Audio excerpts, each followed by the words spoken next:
Good afternoon. It's Charlotte again. It's the afternoon after doing this pony, and I did a little talk before I got here and said that I would follow up, and I'm following up, and it was a good day. I got to work on a pony today that has really been stumping its family, and I think the horse trainers that have been working on it, and I think it's a pony, it's a pattern that I just see all the time. I guess first, how long was I here? I was here about 4 hours and just chipping away at stuff for about 4 hours. Felt like there probably was, I don't know, half an hour or so. I'd say there's probably 3 hours of pretty solid work in there, and then probably about an hour of chatting before and afterwards.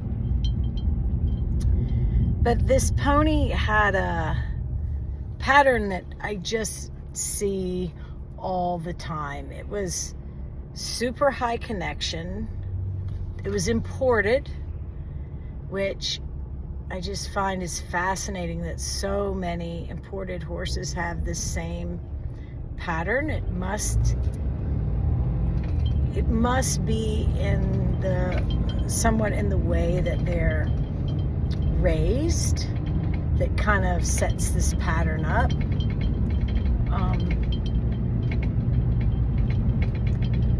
So it's, I would say, super high connection, low relaxation, doesn't know how to relax. And they get on this hell loop of connect, and then a lot of them do connection, which is oxytocin, that's the chemical that goes with connection, and then adrenaline. That's kind of a hell loop I deal with a lot. Connect, freak out. Connect, freak out. This one, I think, has been for a while, and probably most horses that do the connect, freak out, a lot of those have probably started out being connect, freeze, ignore, connect, freeze, ignore. And I think the freeze, ignore is cortisol, stress hormone. Whichever way that it is, that becomes a hell loop. That's not parasympathetic. It's parasympathetic survival. And it spirals and just gets worse.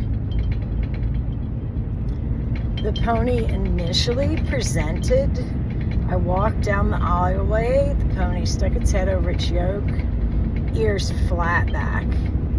Beautiful pony, beautiful gray pony, very fine boned head, really pretty pony.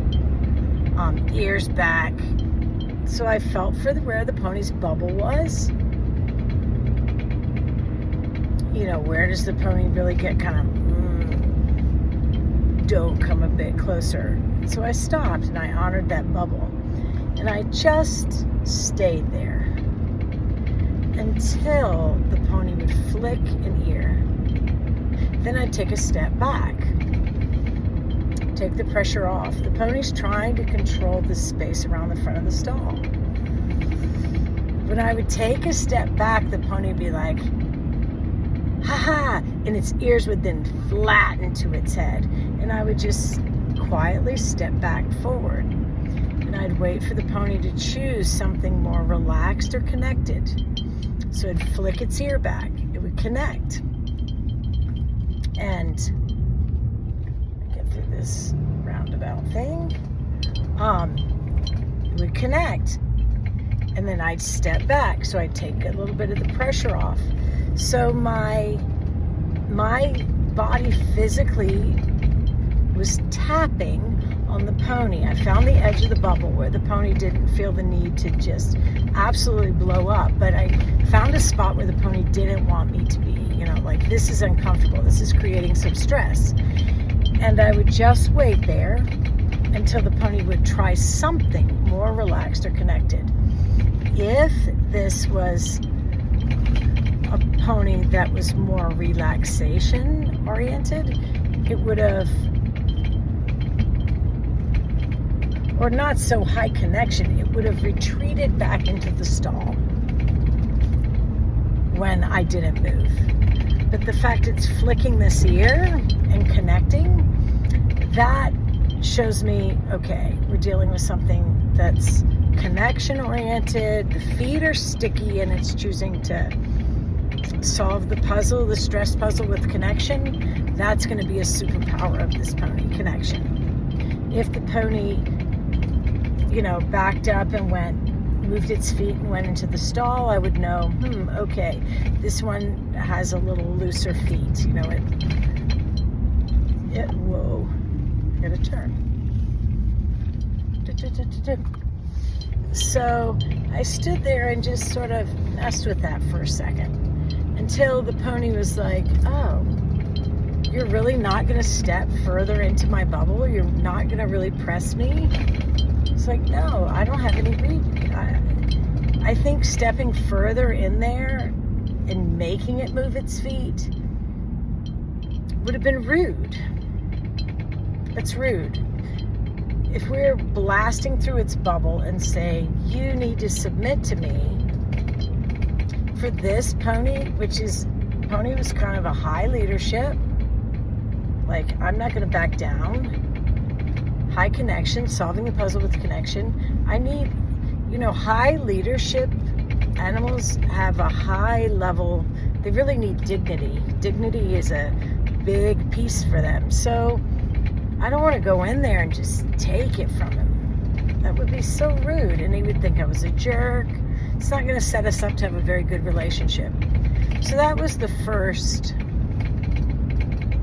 kind of exercise, if you could call it that, exercise and evaluation tool that I used.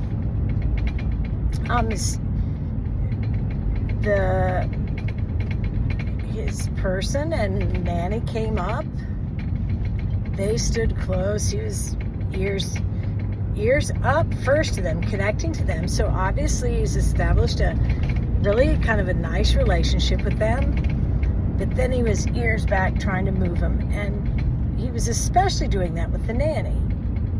And I could tell, looking at her and feeling of her, that she was very highly empathetic, intuitive herself. Child was very quiet, big eyes, taking it all in, kind of high freeze, take it all in, kind of similar to the pony, not exactly the same, but similar, where I felt like, all right, the child and the pony are well matched. I really like the Nanny. The pony was going to bite at the Nanny's face. She just put her hand up and block it. So it also showed me that a lot of the ears and a lot of this stuff is a way to turn the emotion up, to see, to test the people, to get out of, so that the people don't push him as hard. So that was interesting. The next thing I did was I went in the stall with the halter. He immediately connected and offered for me to put the halter on, which I thought was awesome. Sometimes you go places and the horse will hit the back of the stall and won't want to offer you the halter. So that told me a lot of good things about the barn. It told me that he's been handled fairly since he's been there, that people are respectful to him. Nobody's coming in that stall and poking him with pitchforks or scaring him. I felt like that really gave a great report to the barn and the people there at the barn handling him. I stood back and sort of took the whole pony in. The pony was unbelievably swollen, especially shoulders, back,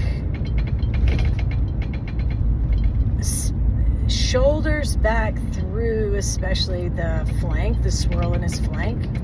I'd say his butt was a little swollen, but I've never seen something with such a swollen lumbar area, overdeveloped lumbar area, and huge. The sides of him were just like caked with cortisol and swelling and dents.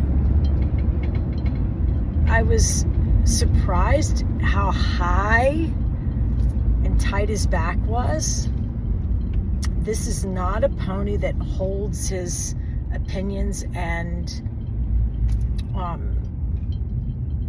it's not a pony that is holding stuff in and doing right because he's got I have a high self-esteem and you're not going to make me mess up. I see lots of ponies with really low backs that have held a lot of stuff in and do right because they know how to do right. This pony had a huge stomach, but a high back. That's significant. I'm not sure I can articulate it very well right this second, but that was significant, the high back. He also stands, and maybe the high back also happened because he doesn't stand parked out. A lot of the time, horses that are really swollen through the middle of them have low backs and they stand very parked out. This pony stood quite close together with the front and the back feet and really pretty square. Like that was very good, especially considering what they said was going on. And I noticed in him these, I don't even know how to say, it's like a trench, a divot that I see in horses and ponies that are holding a lot for the people. Now his was unusual because generally the ones that are holding stuff for the people, the present day, present moment people, their divot in it, and I do my hand like this because it's like the heel of my hand, that part of my hand, the divot is that thick and it's this line that digs in. It's really, I should have taken a picture of it because it's a very distinct thing. Most of them, the ones, I've never seen one exactly like his. The ones I've seen before, I think the people that were riding them, the present moment people, were the issue. And they always, that divot is on a diagonal. This one, the divot was vertical, which was really unusual to me. That was very unusual. And he had it on both sides. So it makes me wonder, is this a person from before? I kind of think so. He had overdeveloped there on the back of his shoulders where horses hold emotions. That was swollen. Not freakishly swollen for how swollen the rest of him was, but it was swollen. And this spot that I feel of it like it's saddlebags, which I don't think it's exactly where saddlebags go, but there's a spot right under the cantle of the saddle, the panel where you sit, right under your butt. There's a spot that will just fill up and swell with cortisol, and we would say it's fat, but I think it's more cortisol there. He had huge ones of those on both sides. To me, that feels like the ick that's dripped off of the people that gets stuck right there. Again, I don't think it's coming from the current. I don't think it's coming from that child. It just doesn't feel like that. I could be wrong, but it doesn't feel like that. But it's a lot of ick. And if I had to go with my gut would say it came with him from Europe. I would say it came with him from Europe. I would think it's ick off of the person that started him, and I doubt that that person even knows that they're putting this on them, because I think this pony was probably really obedient. You know, as a young pony, it's just now hit the age where they start to push back. That 6-year-old age for a gelding. I think there's a 4-year-old age for a filly, where the filly will really start to push back. Oops, I'm in the wrong lane, I think. There's a 4-year-old age that a real high leadership filly will push back. I think 6 is more of an age where a high leadership gelding will really peak, or a stud will peak. Their baby, I'm growing up, they're adolescent stuff. And they said he's just turned 7. So I think that they got him right in the middle of that space. He had red mud stains on kind of the sides of his neck. He had red mud stains on his stifles and hocks. They will tend to get manure stains or dirt stains where their fascia is especially stuck. I think that was pretty consistent. That's consistent. The headache that I had this morning, I think, totally came off of him. In working with him, it seems that he really anticipates dark training methods. He really blows this stuff up in his head. He's very sensitive to what he anticipates is going to happen, and he's defensive. I think he knew that it was coming today, and he was really worried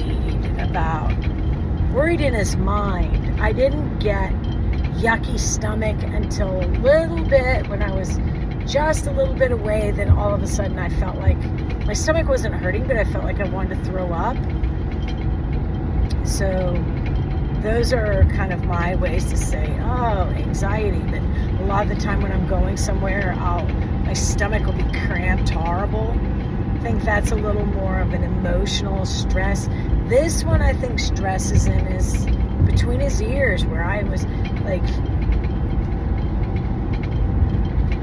I never saw the bridle today. I think I'll look at that kind of stuff, the saddle and the bridle fit, more maybe the next time I go. I felt like there was enough to unwrap today without dealing with that. But this pony just, he's smart, and he wants to outthink the people first.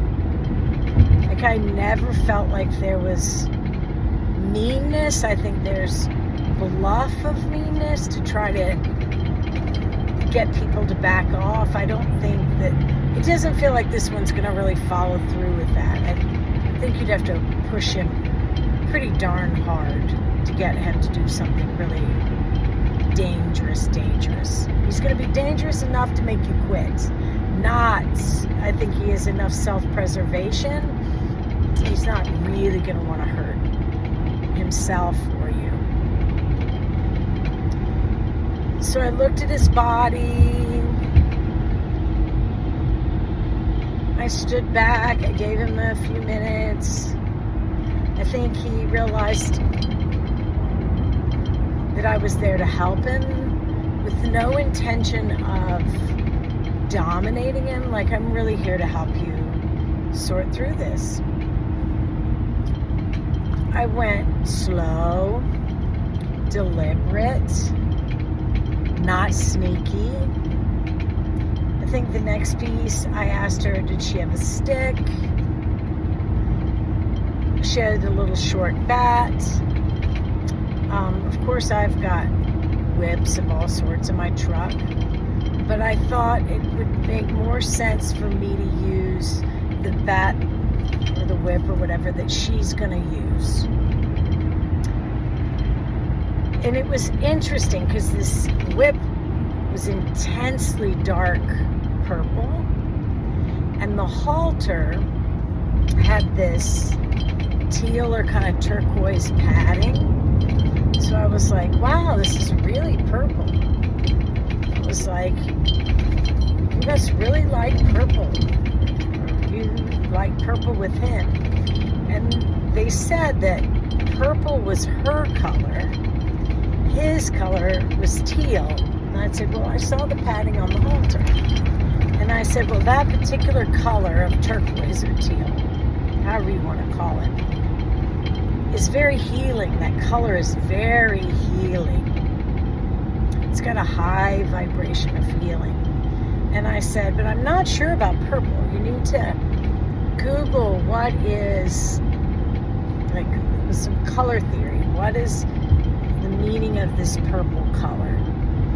And I think there was a piece of transformation in it. There was a whole, you'd have to Google what is the color theory of purple, but the purple went with it. I think there was some intuitive piece in there that all really went with this child and how intuitive she was, and how quiet she was, and how thoughtful she was, and she was skeptical, I felt like, in a good way. She wasn't Chicken Little. She wasn't, I really liked her. I really liked the child. And I liked the fact the child wasn't telling me everything. I liked the fact the child was quiet and observing and taking it all in. And I felt like the child was going to make her own decisions about whether she liked what I was saying or not. She wasn't just going to take what I was saying at face value. Really liked that piece of her.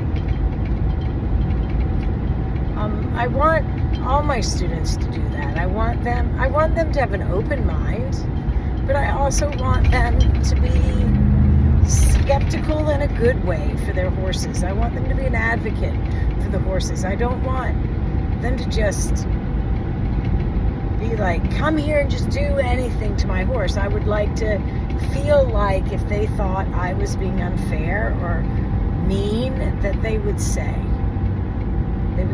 okay, that's enough, thank you, but this isn't what I want to do with my horse. I like that. I don't want somebody just big-eyed and not feeling for their horse. But I really like this kid. So I started tapping on the pony. I didn't know, is this one that I'm going to have to really explain the tapping model to him? I'm going to use this stick and we're going to create a little bit of a stress with it. I'm going to try to find that line, that bubble, like I did at the front of the stall, and create that, and then see, can you solve this with some relaxation or connection? And this pony felt like immediately, I went to tap it a little bit, it didn't need that. It was like, I don't need you to explain this to me. I totally understand. He started showing me where he was stuck and where he needed me to tap him. Because another piece of the tapping is the physical part of the tapping is it creates a reflex in the muscle or the fascia.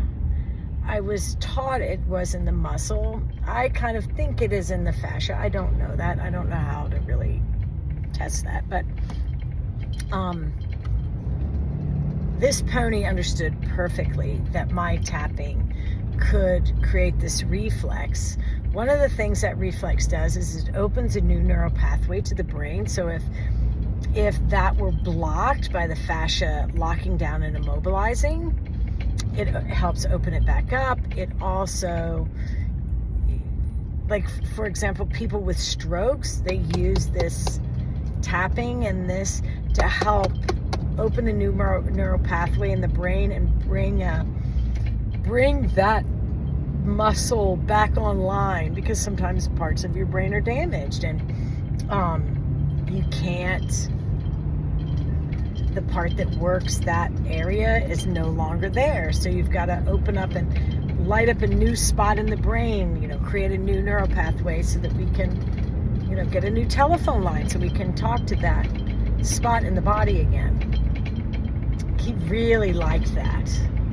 And he unusually, he was pretty direct, had me start tapping on him. He wanted left stifle first. Left stifle, then left hock. All the way down to that outside point on the pastern and coronary band. In between tapping, I would, if you want to go, card, you can go. Or don't, that's okay. He would turn his head to me and he would want me to tap a tiny bit on his head and up around his head. I felt like there was so much jammed into that rear end, this horse, that I could release a little bit of stuff because, everything is physical, mental, and emotional. So there are memories and emotions that are held physically in these spots in the body. And I felt like when I was causing the reflex, it was flashing memories and emotions, and he was processing those in real time, but they would move, energy and emotions, memories, clearing a horse from the back to the front. So they would move forward, we would move that energy, and it tends to get stuck up in their head. Thus, the headache I had coming here this morning. And so he would need me to tap on these spots around his head to get it to go on out. It was a pony that was not quick with licking his lips, and he was really, he was licking his lips. I felt like we were getting some nice blinking releases. We were getting some releases that are consistent with high freeze, introverted horses. It felt like it was going well. And the girl and her nanny were like, no, this is big. Like, he's really relaxing. So I worked on stifles on both sides, hocks on both sides. Probably the biggest thing that I would say is hocks on both sides. So he probably has very tight hocks. This is a pony that was refusing to go forward, bucking and rearing when they would use a stick or the spur on him to go forward. So really refusing to go forward.